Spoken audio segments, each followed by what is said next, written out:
Merhabalar değerli dostlar. Ben Hamza Tokmak. Kürtçe dersimizi yine yeni bir konuyla taşlandırmak üzere karşınızdayım arkadaşlar. Şimdi bu dersimizde neyi göreceğiz? İki tane fiil yan yana geldiği zaman ki bu fiiller genelde biz dilek istek kipleri olarak adlandırırız. İkinci fiil nasıl bir dönüşüm yaşar? Onu öğreneceğiz. Şimdi birinci fiilimiz şimdiki zamana çekimlenmiş. Buna değinmeyeceğim. Şimdiki zaman konusunu zaten anlatmıştım. Oradan bakabilirsiniz. Ama bir örnek fiilimiz var. Burada çekimlenmiş arkadaşlar. Mesela ez duhazım. Ben istiyorum. Devamında istediğim şey, yapmak istediğim bir şey var. Bir fiil var. İşte o fiili biz çekimlenmeyi öğreneceğiz. O fiil nasıl çekimleniyor?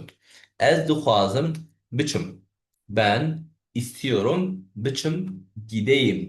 Yani tam Türkçesi gitmek istiyorum. Şimdi ikinci fiilin çekimine gelecek olursak. Öncelikle bir sağlama bir işlem basamağı yapmamız gerekiyor. Önce gidiyorum. Bu ikinci fiilimi sözlükten buluyorum. Biçim gitmek demek. Bakıyorum sözlüğe. Çun gitmek anlamına geliyor. Bunu dilek istek kipi formunda çekebilmem için onun şimdiki zaman köküne ihtiyacım var. Şimdiki zaman kökü nedir? Şimdiki zaman fiilin çekimlediğimiz videoya dönmenizi istiyorum. Aynı şey arkadaşlar. Şimdiki zaman kökü burada da işimize yarıyor. Çun fiilinin şimdiki zaman kökü arkadaşlar ç. Bunu alıyorum. Buna çok ihtiyacım var. Şimdi ne yapacağım? Birinci fiilimi kullandım. Ez hazım. Ben istiyorum. Şimdiki zaman kökünü yani ç'yi aldım ortaya. Öncesinde b ifadesini kullanıyorum. Arkasından ilk fiilimin eki, şahs eki neyse ona da aynı eki getiriyorum. Ez hazım biçim. Gideyim istiyorum. Gitmek istiyorum. Baştan anlatıyorum. Şimdiki zaman fiilimin şimdiki zaman kökünü buldum. Bunu bu arada sözlükte bulamıyoruz. Bunlara liste halinde araştırmamız gerekiyor. Şimdiki zaman konusunu anlatmıştım.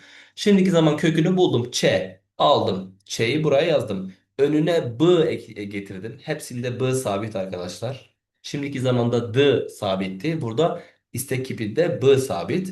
B artı şimdiki zaman kökü olan ç sonrasında şahıs ekimiz. Şahıs ekimizde önceki fiil neyse aynısını kullanıyorum. Ez duhazım biçim. Ben istiyorum gitmeyi. Ben gitmek istiyorum. Tu duhazi biçi. Aynı mantık bakın. Ç sabit olan b ve şahıs eki i. Aynısı. Aynısı. Şahıs ekleri değişmez. Ev duhaze biçe. O gitmek istiyor. B'lar aynı.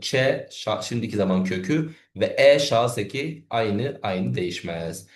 Em duhazım için biz istiyoruz gitmeyi. Biz gitmek istiyoruz.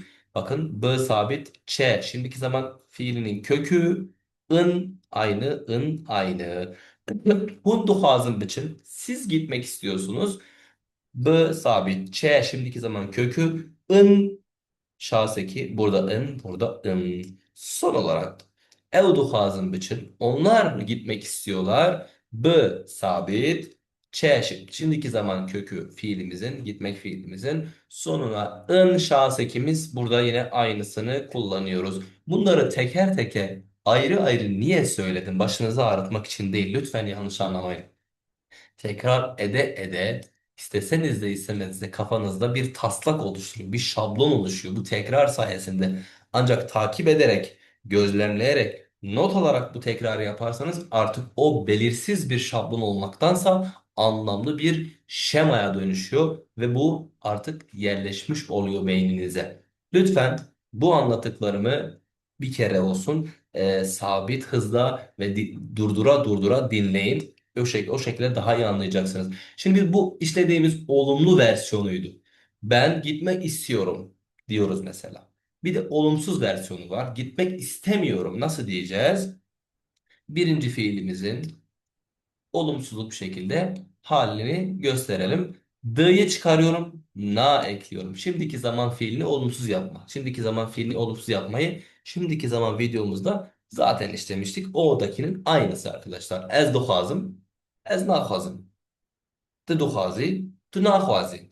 Beraber kullanacak olursak ez duhazım biçim. Ez naxwazim biçim. Tu dixwazi biçî, tu naxwazî biçît. Bu şekilde olumsuz yapıyoruz arkadaşlar. Eğer e, işi yapan kişimiz ve dilek istek tipi farklı kişilerse, mesela biz burada da dedik ki ez dixwazim biçim. Ben gitmek istiyorum.